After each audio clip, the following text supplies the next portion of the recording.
자, 이번 시간에는 이제 우리가 독서 지문을 나갈 겁니다. 알겠죠? 자, 최근 이제 독서, 요즘 학생들한테 좀 악명이 높았어요. 그치? 아이들이 굉장히 많이 어려워하는 게 독서였거든요. 근데 좀 좋은 소식은 최근에는 독서가 쉬워지고 있습니다. 알겠죠? 자, 근데 그 이유가 바로 뭐냐면 사실 이것도 정확하게 얘기하자면 난이도가 쉬워지는 건 아니에요. 쉽다는 표현이 뭐 절반은 맞고 절반은 틀린 표현이긴 합니다. 알겠죠? 자, 원래 우리가 수능이라고 하는 시험에서 알겠지? 우리가 한 번쯤 이런 책 이름 들어본 적 있죠? 수능 특강, 수능 완성 같은 책 들어본 적 있죠? 얘네가 EBS에서 나오는 교재고 연계 교재예요. 알겠죠? 연계 교재라고 하는 게 뭐냐면 이제 그 책에서 나왔던 작품들이 수능 시험이나 모의고사에 등장을 하게 되는 거거든요. 알겠죠? 근데 원래 처음에 이제 계획했던 거는 연계율은 50%였습니다.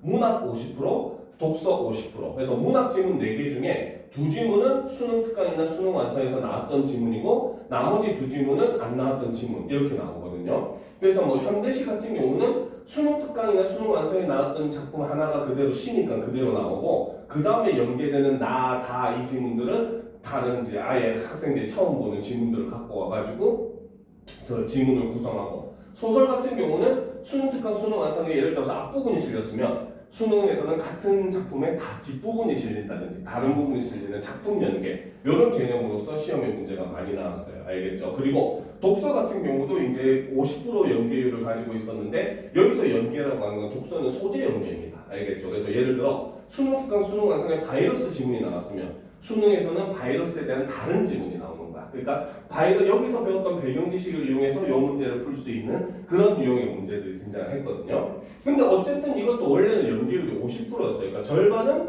뭐 수능 특강, 수능 완성에 나왔던 개념으로 지문이 나오지만 나머지는 아예 생판 모르는 지문으로 나오는 원래 이런 형태를 취했거든요. 그리고 이렇게 생판 어렵게 나오는 그 모르는 지문에서 나왔던 문제들이 좀 어려운 문제들이 많았어요. 근데 재작년에 한번 우리나라 떠들썩했지. 막 킬러 문항을 없애다 이러면서. 그렇죠? 그러니까 그 킬러 문항이라고 하는 게 그 발표한 사람들은 좀 다른 의미로 해석을 했던 거예요. 그래서 킬러 문항이 외부적인 그 배경 지식을 갖고 와가지고 아이들이 생판 처음 풀게 되는 것을 문제를 킬러 문항이라고 생각을 했는데 원래 우리가 일반적으로 킬러 문항이라고 하는 거 오답률 높은 거 80% 이상 되는 작품 글들도 있거든요. 그래서 이런 오답률 높은 문제들 킬러 문항이라고 할 때 좀 다른 의미로 설명을 해서 약간 좀 혼돈이 되긴 했어요. 근데 어쨌든 그 과정에서 이제 킬러 문항을 없애겠다, 아이들이 배운 거에서 내겠다 이런 식으로 얘기를 했거든요. 핵심은 근데 사실 거기 있었어요. 배운 거에서 내겠다. 그래서 이제 사실 재작년도 그렇고 작년도 그렇고 지금 독서 지문 같은 경우는 연계율이 100%로 나오고 있습니다. 그러니까 모든 지문이 사실 수능 특강이나 수능 완성에 한 번쯤 언급되었던 그런 내용들을 가지고 바탕으로 만든 지문이었기 때문에 사실상 최근에 체감 난이도는 많이 떨어졌어요. 알겠죠? 그래도 이제 이거를 우리가 완전히 쉬워졌다고 얘기할 수 없는 게 어쨌든 문제 자체에서 난이도 자체는 그렇게 크게 변화를 한 것이 아니기 때문에 그래도 이제 우리가 쉽다고 얘기할 수는 없어요. 하지만 체감적으로 한 번쯤은 우리가 실제로 뭐 배경 지식 모든 걸 다 알고 있으면 좋겠지만 그게 불가능하잖아요. 그렇죠? 그러다 보니까 아이들이 도대체 어떤 걸 공부해야 돼요? 실제로 처음에 이제 보통 우리가 독서의 시험 범위가 어디냐라고 얘기하면 중학교 3년, 고등학교 3년 동안 배우는 한글로 된 모든 교과서 이렇게 얘기를 했는데 이제는 수능 특강, 수능 완성에서 사실상 거의 100%로 현재 연계가 나오고 있는 중입니다. 알겠죠? 그래서 체감 난이도는 조금 떨어진 상황이다라는 거죠. 하지만 그렇다고 하더라도 우리가 여전히 이 독서의 난이도를 무시를 할 수는 없기 때문에 특히나 고1, 고2 같은 경우는 연계 지문도 없어요. 그러다 보니까 이렇게 글을 이제 분석하고 하는 능력도 굉장히 중요합니다. 알겠습니까? 자, 그래서 이제 선생님이 항상 강조하는 것 중에 하나, 독서를 풀 때는 지문을 더럽게 써라는 거예요.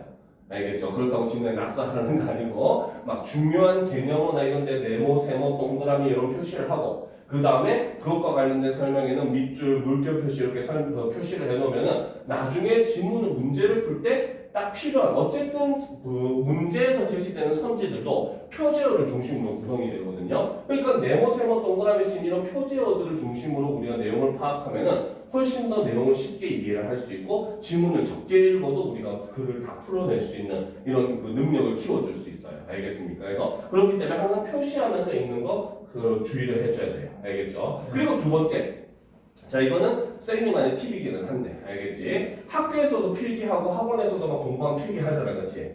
그럴 때 가능하면 칠판을 적게 보고 필기하세요. 알겠습니까? 그러면은 한 번에 최대한 많은 내용을 기억해가지고 필기하는 연습을 계속 하게 되면은 나중에 진짜 한 줄씩도 외워서 필기가 되거든요. 이게 이제 단기 기억을 올려줍니다. 단기 기억력이 상승하면은 지문을 다 읽고 문제를 다 풀 때까지 지문 내용이 어느 정도 기억이 나요. 그러니까 훨씬 더 문제를 풀 때 유리해집니다. 알겠죠? 그래서 그런 것들은 공부할 때 하나의 팁으로서 우리가 스스로를 단련시킬 수 있는 요소다라고 생각하고 공부를 하면은 훨씬 더 많이 도움이 될 거예요. 알겠죠? 자, 이번 시간에는 우리가 첫 번째 시간 바로 인문 지문을 한번 살펴볼 시간입니다. 페이지는 이제 8페이지. 보고 듣고 만지는 현대 사상에 대해서 한번 살펴보도록 합시다. 준비됐죠? 예. 여기죠. 네네네. 거기다 필기 선생님이 정리를 해줄 거예요. 표시하고 정리해줄 건데 정리를 한번 적어보면은 우리가 머릿속으로 내가 어떤 식으로 정리해야 될까 이제 이러한 이제 그런 기술들이 생길 거예요. 알겠죠? 그래서 그런 걸 익히기 위해서 체득하기 위해서 연습할 때는 써보라는 겁니다. 알겠습니까? 네. 자, 그럼 보자. 인간은 지식 체계 형성을 위해서 개념을 필요로 하는데 개념이란 자 이렇게 얘기한다는 건 지금부터 개념에 대해서 설명하겠다. 말이 좀 이상하지만 그래서 용어의 개념을 설명하는 부분이다라고 볼 수 있고 특히나 이제 이 독서 지문에서 주의해야 될 게 바로 이 정의가 사용된 부분입니다. 알겠죠? 자, 일단 이거를 보면 개념이란 바로 뭐다? 여러 관념 속에서 공통 요소를 뽑아내 종합해서 얻어낸 보편적인 관념을 여기서는 개념이다. 이렇게 얘기를 해요. 알겠습니까? 즉 우리가 어떤 거를 이해할 때 이거는 이거야 라고 생각하는 것들 근데 우리는 이거는 이거야 라고 얘기를 할 때 그렇죠? 자, 쉽게 말해서 우리가 일반 명사를 생각하면 좀 더 이해가 쉬울 겁니다. 우리는 책상이라고 하는 낱말을 사용해요. 그렇죠? 네. 자, 그런데 지금 보면 우리가 이걸 책상이라고 하고 그렇죠? 그 다음 우리 친구 치유집에 가도 책상이 있을 거 아니야. 근데 그 책상이 이거랑 똑같이 생겼어? 아니요. 아니잖아, 그렇지? 그럼 지금 또 학교 가도 책상이 있겠죠? 학교 책상도 얘랑 다릅니다. 그죠? 그렇기 때문에 우리는 책상이라고 하는 건 바로 뭐다? 뭐 생긴 거나 이런 거 상관없이 바로 뭐다? 책을 올려놓고 공부할 수 있는 용도로 쓰는 도구를 모두 다 우리는 책상이라고 한다라고 볼 수 있잖아요. 이렇게 개념이라고 하는 건 이런 어떤 요소들의 공통점을 뽑아가지고 우리가 그거에 대해서 일반적으로 생각하는 그런 보편적인 생각 이런 걸 우리는 개념이라고 본다는 거죠. 알겠죠? 알겠습니까? 네. 그렇죠? 자, 그런데 이제 이러한 개념을 통해 체계와 기준을 머릿속에 먼저 정해놓고 그것을 현실에 적용하는 개념주의적 태도를 지닌 근대 사상가들이 있었다라는 거죠. 자, 개념주의적 태도에 대해서 지금 설명을 했는데 이 개념주의적 태도는 바로 뭐다? 바로 개념을 통해서 체계와 기준을 머릿속에 먼저 정해놓고 그 다음에 그것을 현실에 적용하는 그러한 철학사조를 개념주의다라고 얘기를 했다는 거죠. 알겠습니까? 즉, 이 사람들은, 그러니까 특히나 이제 서양이 이제 근대로 넘어오게 되면서 대표적인 사건이 르네상스라고 하는 사건이 있었거든요. 그 르네상스를 겪게 되면서 근대화가 일어나게 되고 그 이전에 중세시대는 모든 게 신중심, 예수님, 하나님 중심이었다면은 그 르네상스가 일어나면서 이제 인간 중심으로 넘어오게 되고 이때 가장 큰 요소 중에 하나가 바로 뭐냐면 인간의 이성을 중시하는 겁니다. 이성이 모든 걸 다 뭡니까? 올바르게 판단하고 모든 걸 다 판단하는 가장 핵심적인 요소라고 생각을 했거든요. 그러니까 내 머릿속에서 잡은 개념이 맞는 거지 실제로 우리가 보는 거는 틀린 거다라고 생각하는 사람들이 있었어요. 그걸 바로 개념주의다라고 얘기를 한 겁니다. 알겠습니까? 네. 자, 그런데 하지만이라고 하는 건 앞에 내용과 뒤에 내용이 어떻게 연결된다? 반대로. 그치, 반대로 연결되는 거예요. 그쵸? 하지만 들레즈라는 사람이 등장을 하는데 자, 이 사람은 뭐라고 했다? 이 세상에 동이라는 것은 없다는 전제하에 그쵸? 바로 뭐다? 세상을 개념으로만 파악하려는 태도 이게 바로 앞에 있었던 개념주의적 태도가 되겠죠. 자, 이 태도를 하지만 들레즈는 어떻게 했다? 비판했다는 겁니다. 알겠습니까? 자, 그리고 핵심은 그 다음에 있죠. 바로 뭐다?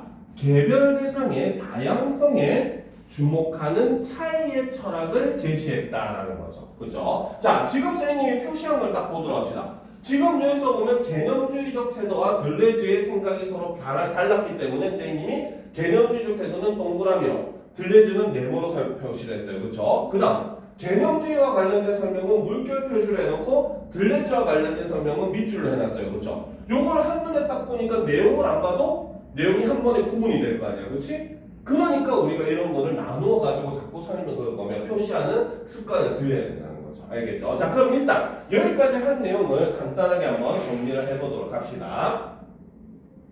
자, 먼저 개념이라고 하는 것은 바로 뭐다? 여러 관념 속에서 공통 요소를 뽑아내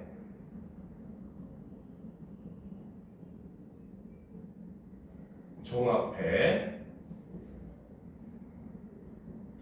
얻어낸 보편적 관념을 우리는 개념이다. 이렇게 얘기했다는 거죠. 그죠? 자, 그런데 이 바로 뭐다? 개념에 대한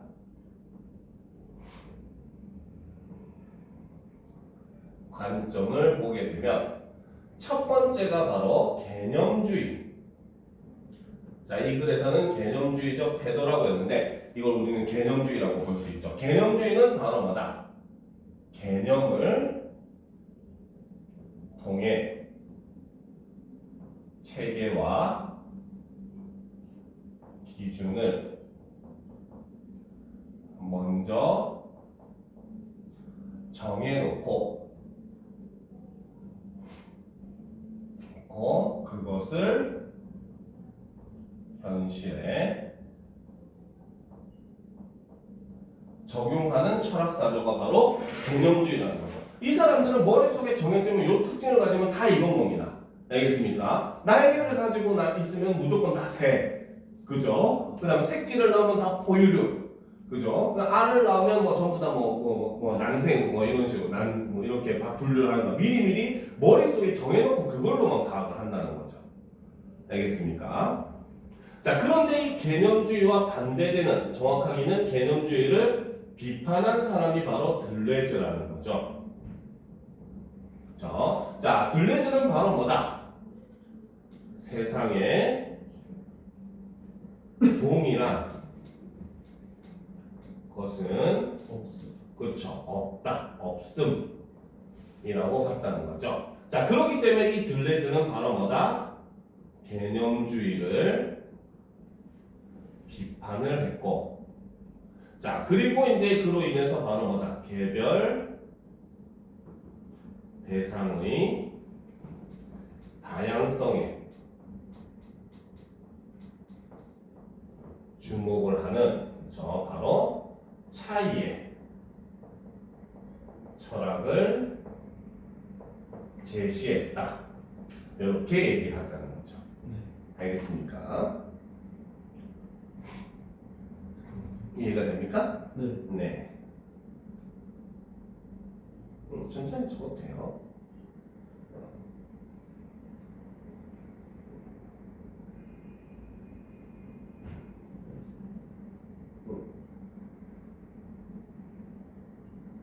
자, 그러면 올려놓고 보도록 합시다. 네. 자, 그럼 봅시다. 일반적으로 차이란, 그쵸? 자, 서로 같지 않고 다르다는 의미로 쓰이지만, 들레즈는 차이를 개념적 차이와 차이 자체로 구분하여 자신이 말하고자 하는 차이의 의미를 명확히 했다라는 것. 즉, 들레즈는 차이라고 하는 것도 굉장히 조금 다르게 봤다는 겁니다. 그죠? 자, 그러면 이제 들레즈가 본 차이라고 하는 것은, 자, 두 개로 나오는데, 첫 번째가 바로 개념적 차이가 있더라는 거죠. 자, 이때 개념적 차이라고 하는 것은 바로 뭐다? 바로 개념적 종차를 통해 파악될 수 있는 어떤 대상과 다른 대상의 상대적 다름을 개념적 차이다라고 얘기했습니다. 알겠죠? 즉, 앞에서 우리가 어떻게 보면 개념주의적인 태도에서 취했던 것이 바로 여기서 나오는 개념적 차이라고 볼 수가 있다는 거야. 즉, 사람과 침팬지는 어떻게 다른가? 그렇죠? 그 다음에 뭡니까? 소금과 설탕은 어떻게 다른가? 이런 게 이제 일종의 개념적 차이라고 볼 수 있다는 거죠. 그래서 사람과 침팬지의 어떤 다른 점, 그 개념적인 그 두 개의 대상을 비교해가지고 두 대상의 차이점을 보는 게 개념적 차이다라고 볼 수 있어요. 그렇죠? 자, 그런데 반면에 두 번째 차이 자체라고 하는 것은 바로 뭐다? 개념으로 드러낼 수 없는 대상 자체의 절대적 다름을 차이 자체라고 합니다. 우리가 일반적으로 글을 볼 때는 여기만 보면 이해가 좀 힘들어요. 그렇죠? 네. 그럼 이제 예를 들어 설명하고 있잖아. 그렇지? 바로 다음에 예를 들어가 나오잖아요. 그렇죠? 그러면 당연히 예를 통해서 거꾸로 이해를 하면 됩니다. 알겠습니까? 자, 봅시다. 소금의 보편적 특성은 짠맛이나 흰색 등으로 보일 수 있는데 이러한 특성은 소금과 설탕의 맛을 비교하거나 소금과 수채 색깔을 비교함으로써 파악될 수 있다. 즉, 소금과 뭐다? 다른 대상들과의 상대적인 비교를 통해서 뭘 형성한다? 개념적 차이가 형성이 된다는 거죠. 우리는 이렇게 구체적으로 설명해도 약간 일반화를 시킬 필요가 있는 겁니다. 알겠죠? 자, 그런데 소금이라는 개념으로 동일하게 분류되는 각각의 입자들은 그 입자마다의 염도와 빛깔 등이 다를 수밖에 없다. 어떤 소금 입자들은 다른 소금 입자보다 조금 더 짤 수도 있고 흰색이 조금 더 밝을 수도 있다. 이때 각 소금 입자가 가지는 염도 빛깔의 일종의 바로 뭐다? 고유한 정도 차이에 해당하는 것이 바로 개별 소금 입자의 차이 자체다라는 거죠. 이걸 사람으로 비유를 하면은 개념적 차이로 얘기했을 때는 아까 얘기했듯이 사람과 침팬지를 비교했을 때 사람이 어떤 식으로 다른가, 사람과 어류를 비교했을 때 어떻게 다른가, 이런 걸 나타내는 건 바로 개념적 차이라는 거죠. 그런데 반면에 같은 사람이라고 하더라도 지금 이 교실에 있는 선생님과 우리 주는 둘 다 사람이잖아, 그렇지? 네. 사람 아닌 거 아니잖아, 그렇죠? 귀신은 아니겠지, 그렇지? 같은 사람이잖아요, 그렇죠? 네. 그런데 우리가 똑같은 사람은 아니야. 키도 다르고 생긴 것도 다르고 성격도 다르고 다 다릅니다, 그렇죠? 즉, 그 대상만이 가지고 있는 그 고유한 뭡니까 특성, 이런 걸 들려주는 차이 자체다. 이렇게 얘기를 했다는 거죠. 이해가 됩니까? 네. 그렇죠? 자, 그럼 이제 이것도 역시 한번 정리를 해보도록 합시다. 자, 지금부터 얘기하는 게 바로 들레즈가 제시한 바로 차이의 철학이죠. 자, 먼저 여기서 차이. 그렇죠? 자, 차이라고 하는 것은 자, 일반적으로 이거는 바로 뭐다? 서로 같지 않고 다르다라는 게 일반적으로 차이의 의미인데 들레즈는 이 차이를 두 개로 나누어서 봤다는 거죠. 바로 첫 번째 개념적 차이라고 하는 것은 바로 뭐다? 개념적 종차를 통해 파악될 수 있는 어떤 대상과 다른 대상의 상대적 다름을 개념적 차이라고 했고, 그렇기 때문에 이 개념적 차이는 밑에 나왔죠. 그렇죠? 바로 뭐다? 다른 대상들과의 상대적 비교를 통해 형성이 되는 것이 바로 개념적 차이다. 이렇게 설명을 했다는 거죠. 그죠? 자, 그런데 반면에 두 번째 차이 자체라고 하는 것은 바로 뭐다? 바로 개념으로 드러낼 수 없는 대상 자체의 절대적 다름을 차이 자체라고 얘기했고, 이것은 바로 뭐다? 바로 고유한 정도 차이, 이것을 차이 자체라고 봤다는 겁니다. 알겠습니까? 네. 자, 그럼 이제 또 올려놓고 보도록 합시다. 차이 자체죠. 천천히 적으세요. 너무 급하게 안 적어도 돼요.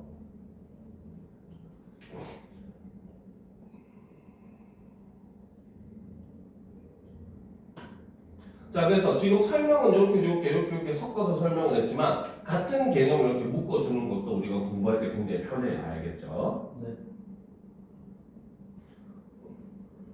그래서 만약에 시험에서 우리가 이 부분을 봐야 된다면은, 그렇지? 이렇게 아까 됐잖아, 그렇지?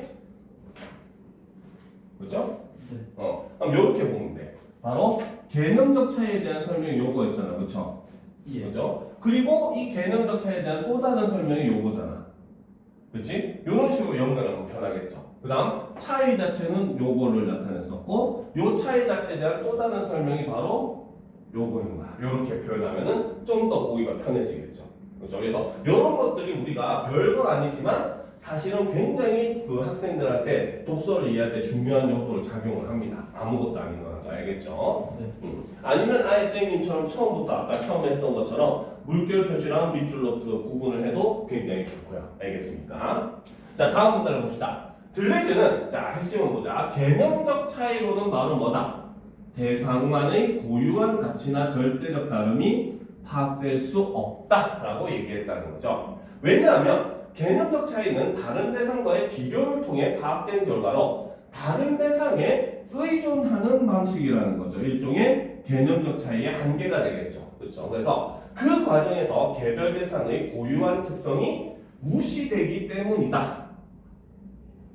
라는 거죠. 즉, 인간과 침팬지를 비교하면 아까 얘기했듯이 인간들도 각각의 계층마다 다른데 그냥 우리는 인간이라고 하는 개념으로 통틀어 묶어서 생각을 하니까 그 사람만이 가지고 있는 고유한 특성은 무시돼 버린다는 거죠. 알겠습니까? 자, 또한 들레즈는 개념이 개별 대상들을 규정함으로써 개별 대상을 개념에 포섭시키는 상황이나 개념에 맞추어 세상을 파악함으로써 세상을 오로지 개념의 틀에 가두는 상황을 우려했다. 왜냐하면 이와 같은 상황에서는 미리 정해둔 개념에 부합하는 개별 대상은 좋은 것으로 그렇지 못한 개별 대상은 나쁜 것으로 규정되는 개념의 폭력이 발생할 수 있다라는 거죠. 개념의 폭력이라고 하는 건 바로 뭐다? 미리 정해둔 개념에 부합하는 개별 대상은 좋은 것으로 그렇지 못한 개별 대상은 나쁜 것으로 규정을 한다는 겁니다. 알겠습니까? 네. 즉 바로 뭐다? 차이가 차별을 낳는 그런 상황이 만들어지는 것이 바로 이런 개념주의적 태도 때문이다라고 생각한 사람이 들레즈라는 거죠. 알겠죠? 쉽게 말하면은 자 예전에 실제로 우리나라에서도 1960년대 70년대까지만 하더라도 왼손잡이를 부정적으로 봤어요. 왜? 대다수의 사람들이 오른손잡이였으니까. 알겠습니까? 그러니까 이 사람들은 개념적으로 뭐야? 오른손잡이에서 이름도 오른이니까 오른손잡이가 올바른 거. 그러니까 그와 반대되는 왼손잡이는 올바르지 않은 걸로 인식을 하게 된 거죠. 그래가지고 실제로 1960년대, 70년대까지만 하더라도 부모님들 세대 중에서 보면 양손잡이가 꽤 계시거든요. 그 이유가 바로 뭐냐면 원래는 왼손잡이로 태어났는데 집에서 왼손잡이는 사람들이 다 장애인이라고 놀린다. 절대 그러면 안 돼. 해가지고 오른손잡이로 쓰는 걸 연습시켰기 때문에 현재는 양손잡이가 된 거지. 실제로 이제 그런 사람들도 이제 원래 태어났을 때는 왼손잡이였던 거야. 알겠습니까? 그러니까 이제 거기에 사람들 어떻게 보면 왼손잡이를 개념의 폭력으로 인해 가지고 오른손잡이로 강제로 만드는 그런 상황이 발생을 한다는 거죠. 그러니까 어떻게 보면 우리 사회가 가지고 있는 소수자 문제라고 하는 게 이런 개념의 폭력에 의해서 발생한다고 본 게 들레즈였다는 겁니다. 그렇죠? 그래서 소수자라고 하는 거는 말 그대로 사회에서 소수, 즉 일부에 해당하는 사람들이고 이 사람들은 대다수의 사람과는 어떤 면이 다르기 때문에 이 사람들을 소수자라고 하거든요. 근데 이제 그 사람들 차별의 대상으로 만들어 버렸다는 거예요. 대표적으로 뭐 장애인이라든지, 그다음 성소수자 문제라든지, 그렇지? 이런 것들의 문제가 사실은 전부 다 개념의 폭력. 그렇죠? 남자는 당연히 여자랑 결혼해야 되고 사람은 사지유신이 멀쩡해야 되고 이게 올바른 거다라고 생각하니까 그렇지 못한 것에 대해서는 부정적으로 보게 된다라고 하는 게 개념의 폭력이라는 겁니다. 알겠습니까? 네. 자, 그럼 이제 또 정리를 해보도록 합시다. 자, 그럼 이제 두 번째. 그렇죠? 자, 바로 개념적 차이의 한계를 살펴보면 자, 첫 번째로는 바로 뭐다? 대상만의 고유한 가치나 절대적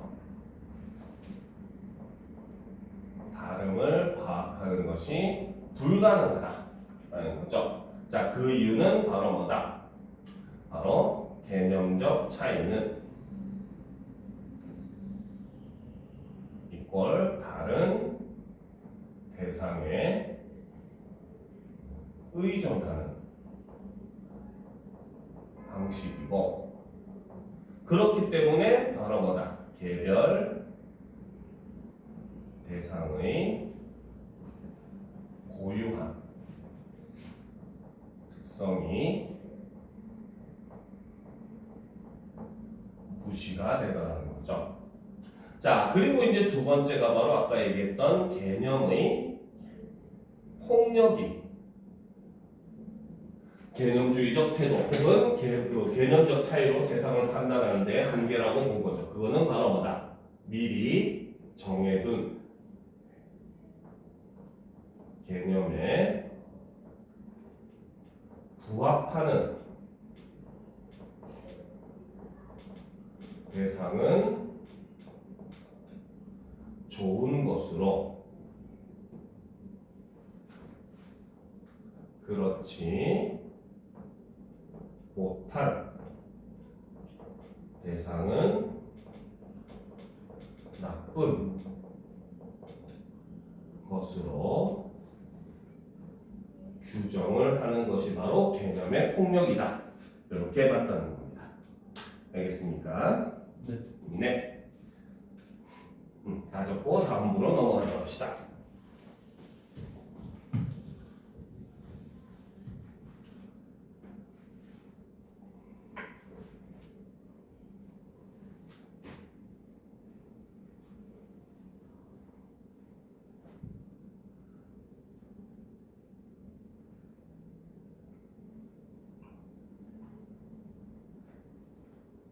됐습니다. 됐어? 자, 그럼 봅시다. 한편 들레즈는 개별 대상의 차이 자체를 드러낼 수 있는 작용 원리를 반복과 강도라는 용어로 설명했다. 일반적으로 반복은 같은 일을 되풀이한다는 의미로 쓰이지만 이거는 들레즈의 뜻이 아니라는 거죠. 네. 자, 그러면 들레즈가 말하는 반복이란, 그러니까 우리의 반복은 여기에 있는 반복을 봐야 되겠죠.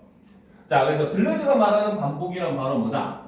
되풀이하여 지각된 강도의 차이를 통해 개별 대상의 차이 자체를 발견해 나가는 과정을 들레즈는 반복이라고 했다는 거고, 이때 강도라고 하는 것은 바로 뭐다?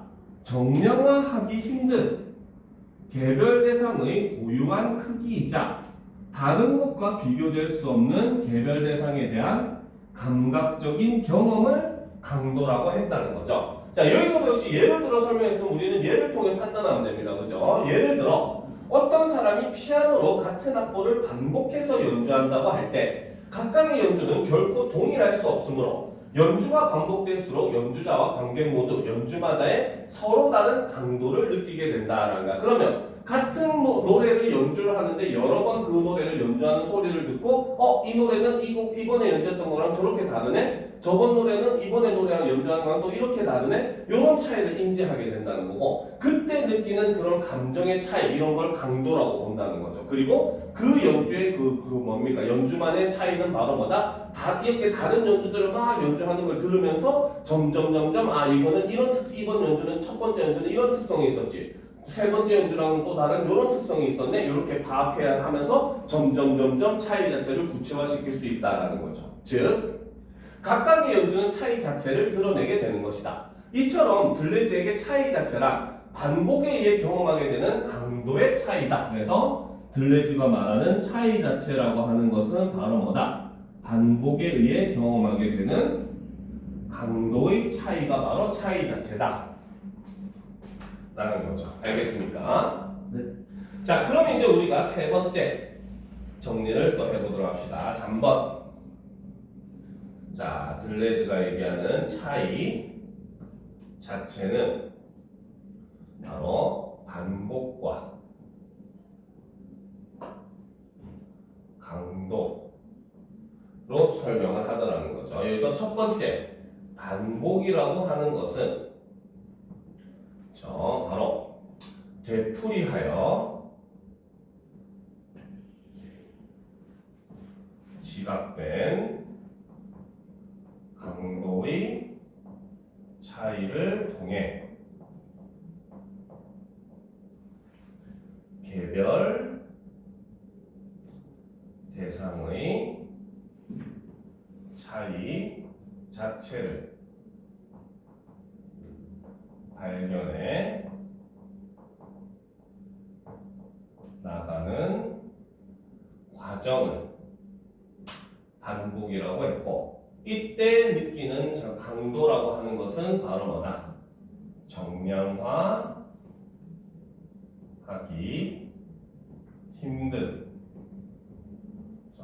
개별 대상의 고유한 크기이자 다른 것과 비교될 수 없는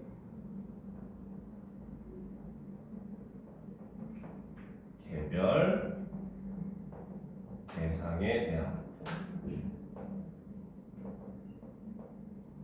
감각적 경험을 강도라고 설명했다는 거죠. 그렇기 때문에 결론, 들레즈가 얘기하는 차이 자체라고 하는 것은 이꼴 바로 뭐다? 반복에 의해 경험하게 되는 강도의 차이이다 라고 하는 게 들레즈의 생각이었다는 거죠. 됐습니까?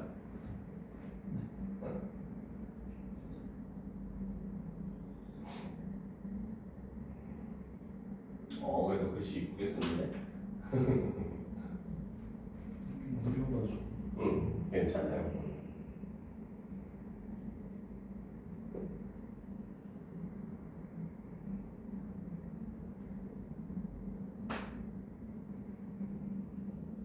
너무 막 빨리 해야 된다는 압박은 받을 필요는 없어요. 공부할 때, 알겠죠? 됐어요.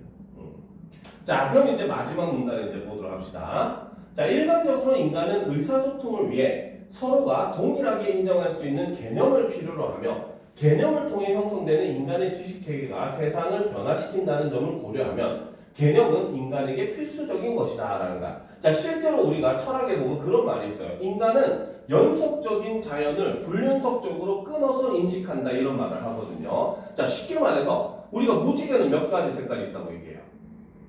그치? 빨주노초 파남보 7가지 색깔이 있다고 얘기하잖아요. 그쵸? 네. 그쵸? 근데 이제 우리가 무지개를 가만히 잘 보면은 빨간색에서 주황색으로 넘어갈 때 그라데이션으로 점점 주황색으로 변해가요. 네. 그럼 우리는 과연 무지개를 7가지 색이라고 얘기할 수 있을까? 6가지 색. 아니지. 빨간색에서 주황색으로 그라데이션으로 넘어가. 갈때 하나. 그렇지. 어마어마한 색깔이 많은 거야. 네. 알겠습니까? 자, 그렇기 때문에 우리는 사실 7가지 색이라고 얘기할 수 없다는 거죠. 그렇죠? 그런데 우리가 무지개는 그러면 7색깔이 아니야 라고 하면 무지개 색깔을 제대로 인식하기가 쉬워, 어려워? 어렵죠. 그렇지. 그러니까 사람들은 바로 뭐야? 다 자연이라고 하는 거 원래는 전부 다 연결돼 있고 서로 먹이사슬에서 서로 이어져 있고 이런데 그런 걸 각각 다 따로 나누어야지만 바로 뭐다? 대상을 정확하게 파악하고 그거를 연구하고 발전시킬 수가 있었다는 거죠. 그래서 개념이라고 하는 건 굉장히 중요했다는 겁니다. 알겠죠? 자, 근데 여기서 함정이 나와요. 들레즈도 이와 같은 개념의 기능을 정면적으로 부인한 것은 아니다라는 거죠. 즉, 개념이 중요하다라고 하는 거는 들레즈도 인정을 했다는 겁니다. 알겠습니까? 그러니까 이런 점은 바로 뭐다? 개념주의적 태도와 들레즈 생각의 공통점이라고 볼 수 있는 부분이에요.